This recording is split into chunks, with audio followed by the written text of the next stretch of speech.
Hi dear friends, let me hope you're doing well. Today I've brought you a video from the Little Light Studios YouTube channel that talks about the connection between Roman Catholicism, Jesuits and Freemasonry. So make sure to watch till the end. Before we delve right into it, I would like you to tell the algorithm that this video is really helpful by giving it a thumbs up, sharing it with your friends, and most importantly, subscribing to this channel. Let's delve right into it. In our previous documentary about The Chosen, we showed you a pretty startling clip where Jonathan Roumie openly admits to being a Knights Templar. If you haven't seen it yet, take a look. I'm wearing a mantle and a cross with a little crown on it, a knight's cross. 5 years ago, I was knighted by the order, the Sovereign Military Order of the Temple of Jerusalem. I lost my mind there for a second. Essentially the Knights Templar, which is what that is.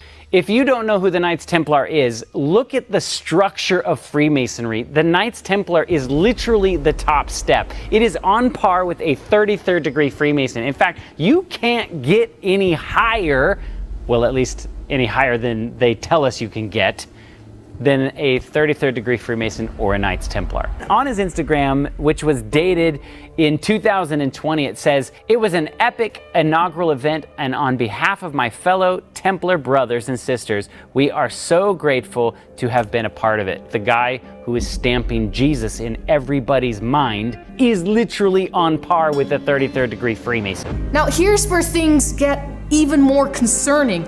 Jonathan Roumie isn't just claiming to be a Knights Templar. It doesn't stop there. Look at how much he's using skull imagery. You've seen it, right? Like the rings he's wearing the clothing, he's got all of the symbols. So what does that all mean? Listen to this clip from Jonathan Roumie where he explains it himself.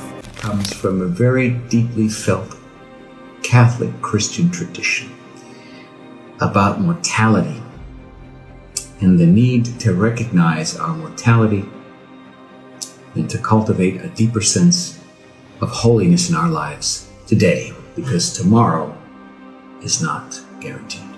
That's, in a nutshell, what this is. Memento mori. Remember, you will die. We will all die. It's just a part of life. On the surface level, this seems like a very honorable thing to do, right? But in this Memento Mori tradition, Jonathan Roumie is not alone. Father Mike Schmitz, Sister Teresa Alatea Noble, Bishop Robert Barron, and others that all promote this thing of Memento Mori. So let's talk about Bishop Robert Barron. His Jesuit ties run deep. In this biography that Matthew Levering writes about him, he highlights Barron's admiration for Jesuit priests Pierre Teilhard de Chardin and Karl Rahner, whom Barron says to have been hugely influenced by. His ministry, Word and Fire, is also filled with a ton of content promoting Ignatius of Loyola and Ignatian spirituality, Ignatius of Loyola being the founder of the Jesuits. But Memento Mori isn't just Catholic, the Freemasons also claim it. Listen to this from the Oriental Lodge number 33 on their website. One of the themes that Freemasonry emphasizes is Memento Mori, which means remember that you will die. Isn't that the same thing that Jonathan Roumie said? So let's pause and connect the dots. Catholics and Jesuits teach Memento Mori, Freemasons claim Memento Mori as theirs, and Jonathan Roumie, Catholic actor who admits to being a Knights Templar, is pushing it too. So why do the Jesuits, Freemasons, and Knights Templars all promote the same concept? Let's go straight to the writings of Albert Pike, a 33rd degree Freemason and Sovereign Grand Commander of the Scottish Rite's Southern Jurisdiction. This book, Morals and Dogma of Freemasonry. This is their religion. This is where they say this is what they believe. Now in chapter 17, Pike writes, "The Templars, or poor fellow soldiery of the Holy House of the Temple intended to be rebuilt, took as their models in the Bible the warrior masons of Zorobabel, who worked holding the sword in one hand and the trowel in the other. Therefore, It was that the sword and the trowel were the insignia of the Templars, who subsequently concealed themselves under the name of Brethren Masons. The name Frères Maçons in the French was corrupted in English into Freemasons. So Pike isn't just making an offhand remark here, he's drawing a direct connection between the Knights Templars and the origins of Freemasonry. In chapter 30, he takes it even further, revealing what happened just before Jacques de Molay, the last Grand Master of the Templars, was executed. The Templars were gravely accused of spitting upon Christ and denying God at their receptions, of gross obscenities, conversations with female devils, and the worship of a monstrous idol. The end of the drama is well known, and how Jacques de Molay and his fellows perished in the flames. But before his execution, the chief of the doomed order organized and instituted what afterward came to be called the occult, Hermetic or Scottish Masonry.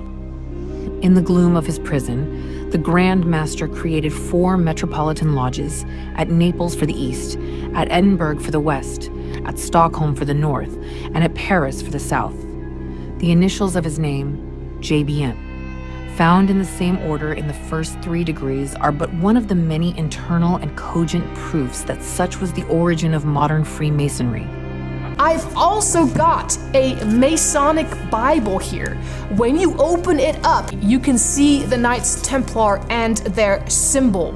Now, history tells us that the Pope Clement V officially dissolved the Knights Templars of 1312. But the question is, did they truly vanish, or did they simply rebrand, morphing into Freemasonry, just as Pike, one of Freemasonry's highest authorities, admits? The order disappeared at once.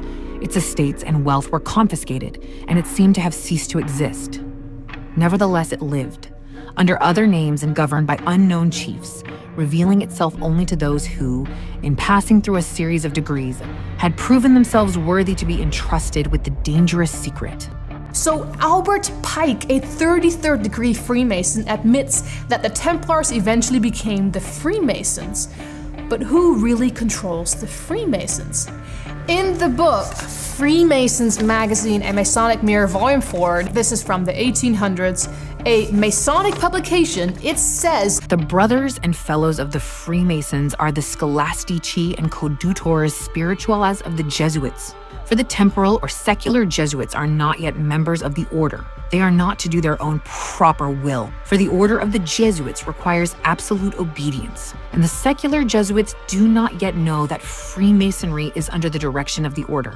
The secrets and secrecy of the Masons allude to the secrets of the Nostri or Notres. The Valley of Jehoshaphat, even, by its initial J, represents the Jesuits and symbolizes the whole surface of the globe, where the Masons are not to know that they are the slaves of the Jesuits.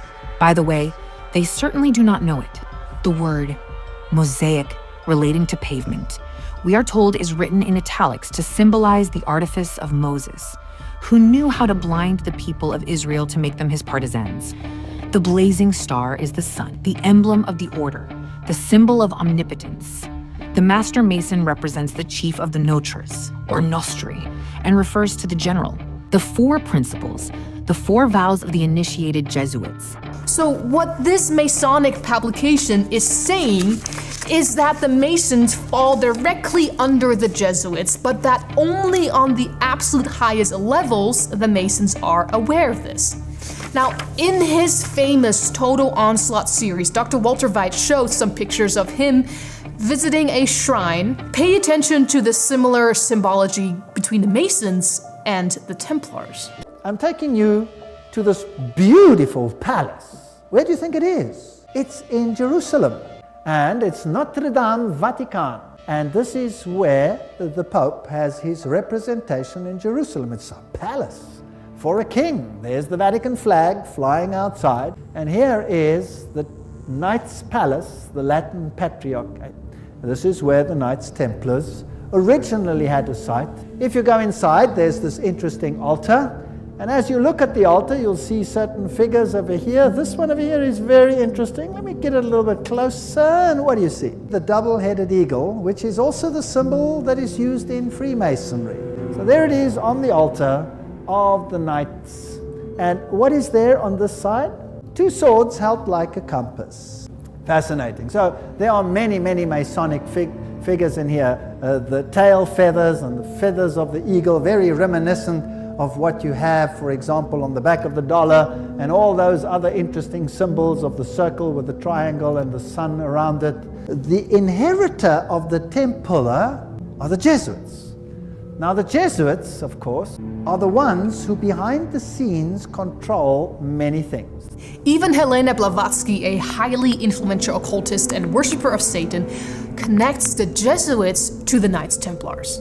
So Blavatsky said that the modern versions of the Templars were actually inspired and influenced by the Jesuits to try to Christianize what the Templars actually believe, and of course especially those flavors that are connected with Freemasonry. It's not just us making these connections. Let's take a look again at Walter Veit's Total Onslaught series as he shows you how the Knights Templars, Jesuits, and Freemasons are all basically the same thing. Christianity and the secret societies, we could just summarize it as follows. The old Babylonian religion gave rise to Kabbalism. Via the Essenes and others, Gnosticism came into existence, and Gnosticism was founded by Simon Magus. This comes from no other source than History de la Magie and by Eliphas Levi. So Gnosticism founded by Simon Magus. Then this Gnosticism, with its secret doctrine, was eventually, over time, through many intermediary organizations, carried over to the Knights Templars. And the Knights Templars were a group of a Roman Catholic order, if you like, that were set over the temple site to protect it. And they had strong links to Islamic societies, the Ismailis, the Karmatites, the Fatimites, the Druzes, and the Assassins. Now the Templars, they had their secret inner information inculcated in the Rosicrucians and the Jesuits. The Jesuits, again, formed and created Freemasonry. And Freemasonry was created as the Protestant arm of the Roman Catholic Church. Unbeknown to them, beguiled, fooled, if you like, into doing the work that Rome wanted them to do, so that Rome could sit in the background while Freemasonry did it for them. And then it wasn't them, it was them. And it was mainly Protestants that were doing it, and not Rome. Very clever. Very, very clever indeed. Whether you like it or not, the truth is the truth, and if you really know the truth will set you free. May God bless you, and until next time.